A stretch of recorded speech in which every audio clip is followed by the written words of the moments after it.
Hello, my name's Matt. Thanks for joining me.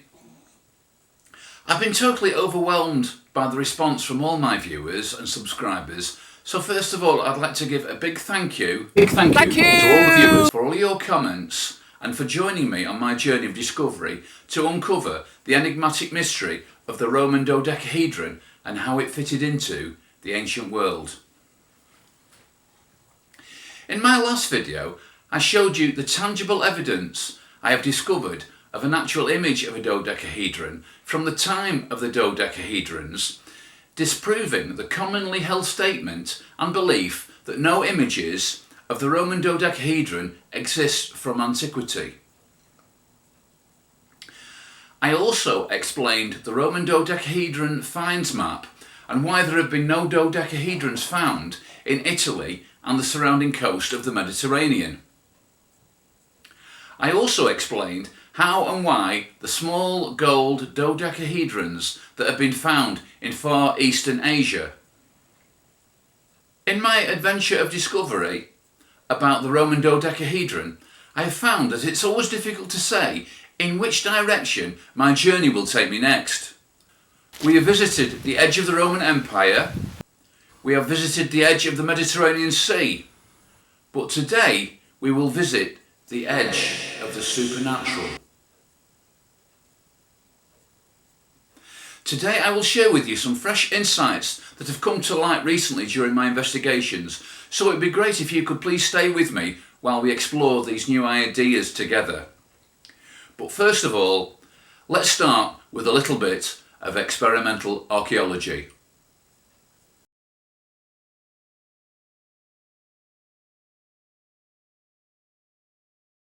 It would be far simpler to make a flat piece with 5 pegs and a protruding flat cone in the center with several steps.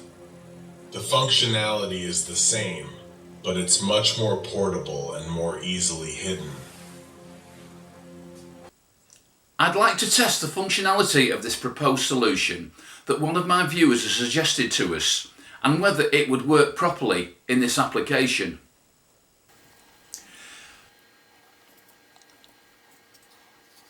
First of all, you can see that the plain text wheel engages with the 5 pegs, but you will see that the code wheel does not. This means that the user has to control the positioning of the code wheel manually. With my system, the code wheel can move in perfect register against the plain text wheel, ensuring the coding or decoding processes keep in step, ensuring accuracy during the message coding and decoding processes. The next problem we have is that because there is a distance between the plain text wheel and the code wheel in this case, there is a difficulty in reading the code letter when coding or decoding messages.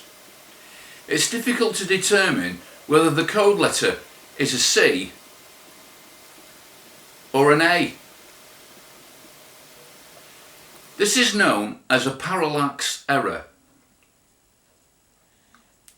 With my system, irrespective of which code wheel is used, the code wheel rests directly onto the plain text wheel and there is no parallax error, so there is no problem identifying the correct code letter or plain text letter, maintaining the accuracy of the coding processes. In problem number 3, we can see that in this case the code wheel we are using to send the message is placed on step 3 of the cone. But there is no way of communicating to the recipient of the message this information about which code wheel to use to decipher the message. With my system, the impression of the dodecahedron in the molten wax tells the recipient of the message which is the correct code wheel to use to decipher the message.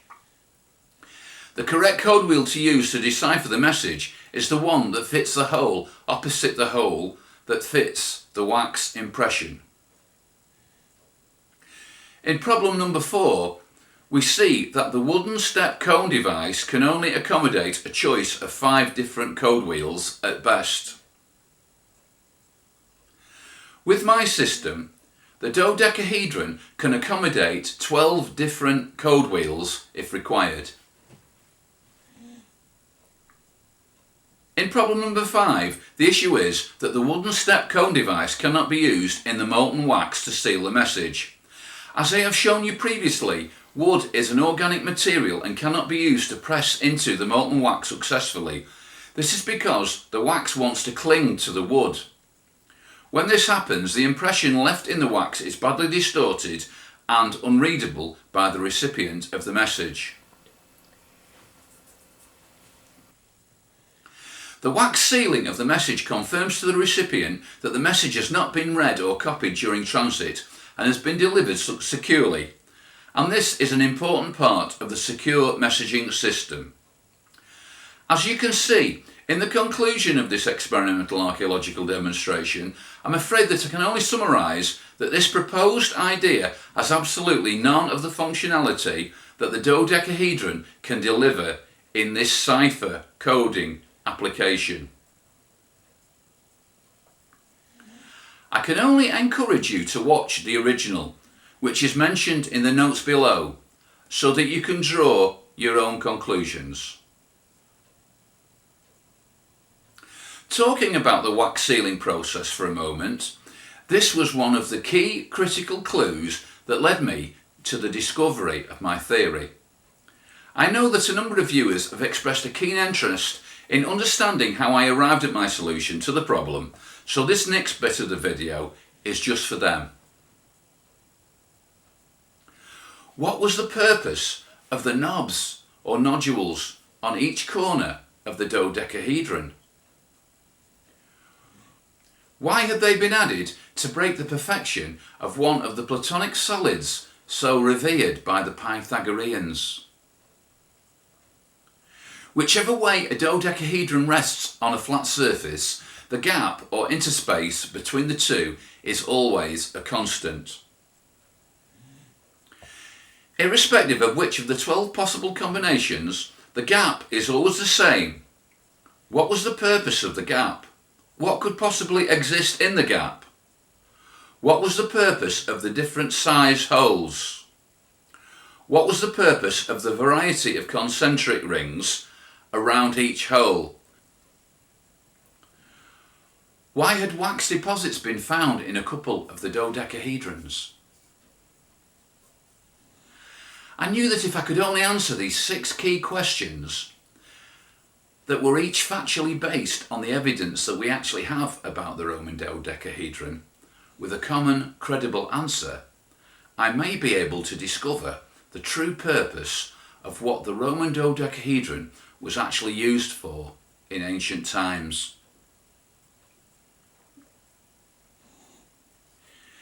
The only conclusion that I could draw from the purpose of the knobs or nodules, the purpose of the gap, what could exist in the gap, the different size holes, the concentric rings, and the presence of wax that was found inside the dodecahedron was that it was pressed into molten wax for some reason.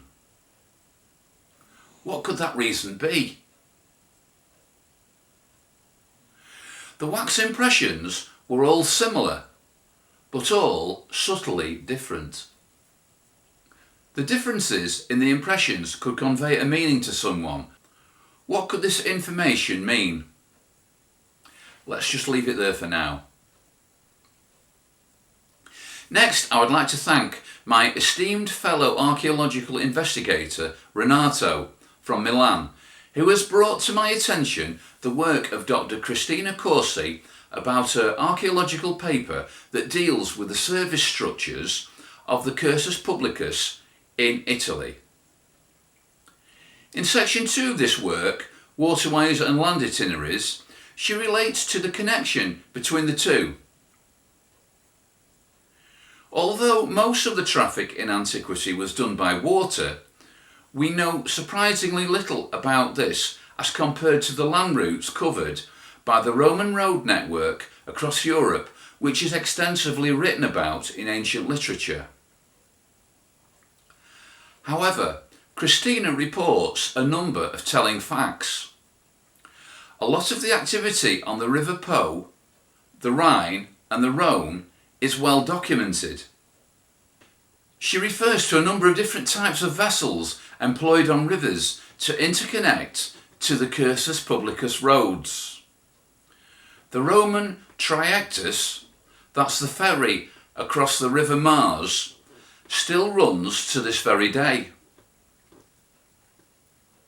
She also mentions ships owned by the state for the delivery of written tablets and messages. A pugilator is the person in charge with the delivery of the tabliae pugilate inscribed tablets. An epigraphic record refers to Aelius Liberalis in charge of a naval imperial mail service, or a Cursus Publicus Navalis. There were fast ships with no set port or set routes available at command for fast delivery. In Tacitus's Annales, he refers to ships to deliver messages and top civil servants employed by the mail service, and Tacitus is generally reliable. Cristina has also collected references to the sea positiones. These are small docking areas dispersed between the larger ports, intended for emergency landings or supplies. Of all ancient maps come to us, the most significant is the Itinerarius Antonini, which shows a network of sea routes and river routes integrated with land itineraries and the Cursus Publicus. Alongside this were the private entrepreneurs, of course, like our sea captain. Some with massive fleets like those in Alexandria, or smaller ones but very active. Just like the Seafarer Trade Union mosaics in Ostia show. So yes, the Romans did sail the seas, and yes, they did deliver mail. You saw in my last video how secure messages were sent quickly across the Mediterranean Sea. But Dr Cristina's work adds another dimension to the Roman messaging network by the additional use of these navigable rivers. More broadly, these could have included the Seine in France, the Oro in Portugal, the Ebro in Spain, and of course the Danube, which flows through 10 countries in Northern Europe. In my last video that deals with a whole treasure trove of evidence to support my theory, I showed some images of a Roman coin from the Emperor Octavius. I explained the meaning of the word copia, which I translated to mean plenty or abundance. This translation is correct, but rather interestingly, my fellow investigator Renato goes on to explain that the word copia also has a secondary meaning in ancient Latin. It means the right to. I feel that in this context the choice of word is very clever intention by the designer of this coin. Put together, this would mean the right to plenty or the right to abundance. It could also mean the right to send and receive secure messages, or the right to use the boats for travel or transport. So I would like to thank Renato for his insights on the subject and wish him all the best. Now again, I'd like to move on to the subject of dodecahedron finds. A question I'm still regularly asked is, can we find a matching pair of dodecahedrons? One issue people have with my theory is that no two identical Roman dodecahedrons have been found. First of all, this may not be the case, as all the dodecahedrons that have been found have not been measured accurately on the same basis and probably never will be. This is because of the approximately 133 dodecahedrons and fragments known. Some are on display in museums, some are hidden in museum collections because they don't really fall into an understood context or category or theme, and some are in private collections all over the world. Secondly, and probably more to the point, is that we generally take the use of dodecahedrons to be between the beginning of the 1st century AD and roughly the end of the 4th century AD. Over this time, maybe thousands were made and distributed and used.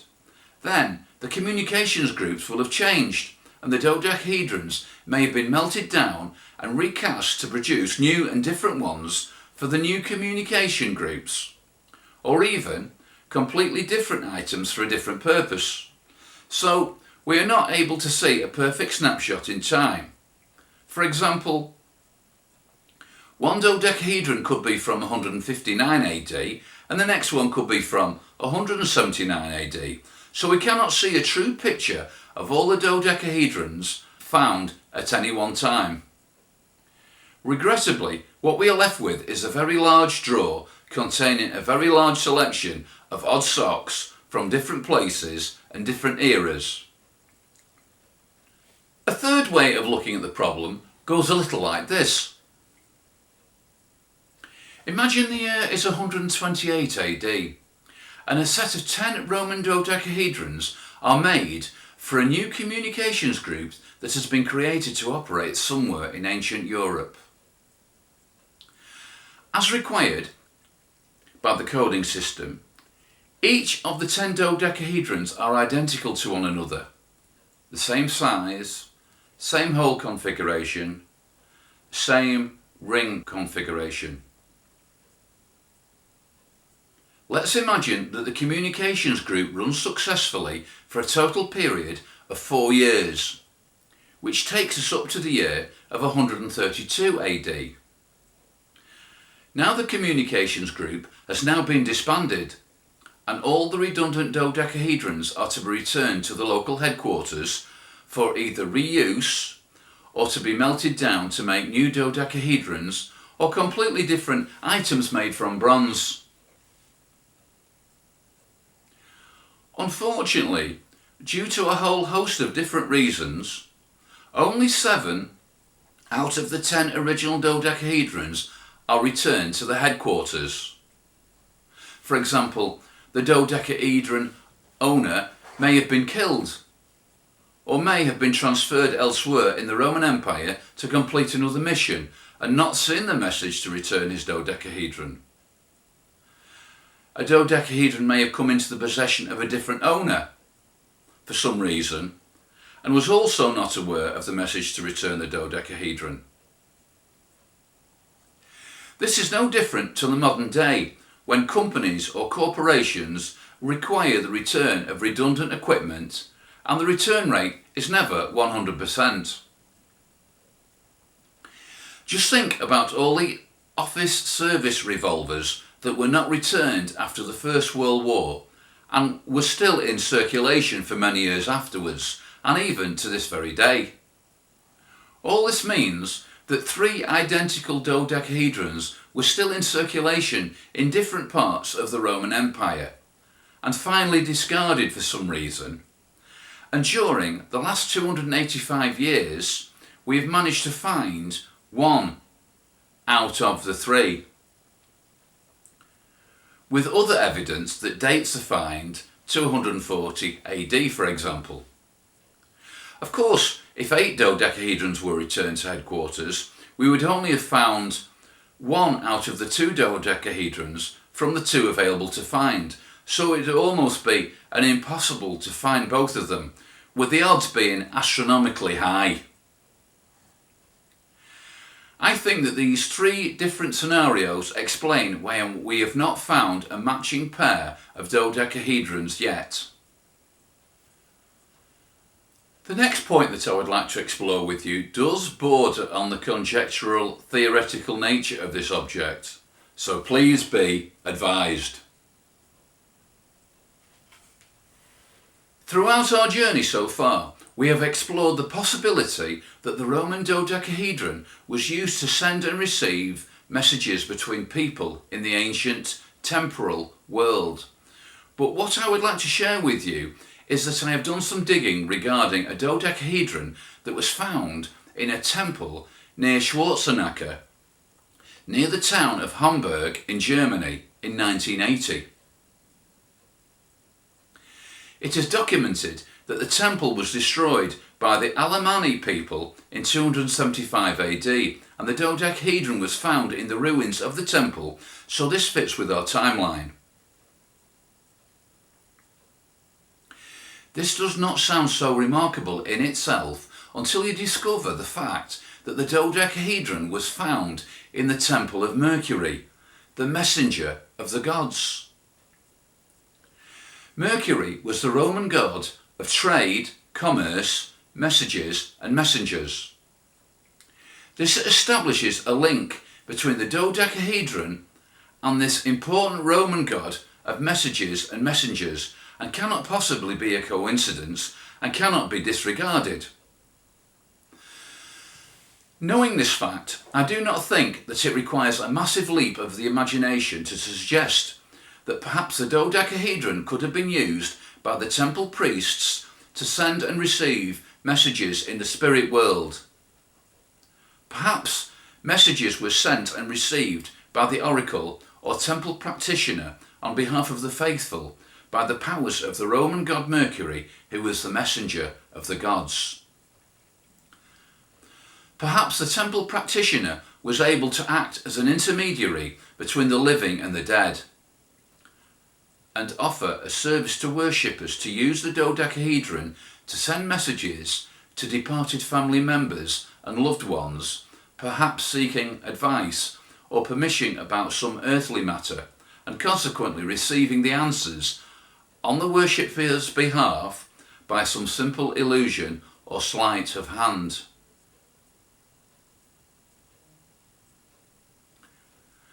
I think that because people were aware of the use of the Dodecahedron to send and receive important messages between people in the living world, they would understand more easily that it could also be used to send and receive messages in the spirit world. I think that this would offer an explanation of why people were buried with the Dodecahedron. This could give a sort of assurance to the remaining family that the departed could still be contacted to offer guidance and wisdom to a family if required. Perhaps it also gave some comfort to the dying person in that they still had the means to contact their living family from the afterlife. The use of the Dodecahedron to contact the departed is a similar concept to the belief which became popular in the 19th and early 20th centuries, which became known as spiritualism. This could also be the reason why ancient peoples from the Roman Empire buried their departed with dodecahedrons, and this is why they have been found in temples and graves. I hope that you've enjoyed our visit to the edge of the supernatural. Bye for now.